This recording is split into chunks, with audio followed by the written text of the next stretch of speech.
Suportado na naman ng Anti-Red Tape Authority o ARTA ing pakisabi ng Presidente Ferdinand R. Marcos Jr.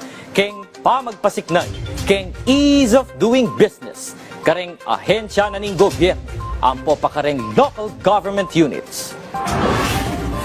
Keng nilabas sa post-SONA discussions, sinabi ng Undersecretary Genesis R. Abot aking pamagpasimple at pamagpaligwa kareng transaksyon na ning gobyerno taga ng makasaupla keng pamanamuyot kareng investors keng kekatang bangsa. Ing ARTA kasi, ing ahensya na ning gobyerno ang mga siwa keng pamag-streamline at pamag-digitalize kareng proseso na ning gobyerno. Big pasalamat siya mo naman ning ARTA keng Presidential Communications Office, ang po pa keng Presidential Management Staff, keng pamagsagawarang diskusyon, kaya rin na ning SONA na ning Presidente.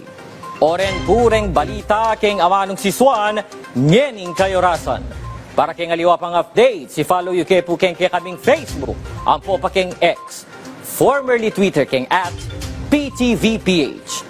Yakwing kekong talasuyo, Arlou Kier Motas para keng Pambansang TV na ning Bayong Pilipinas. Dakal pong salamat, may oras, Labuan, Kapampangan.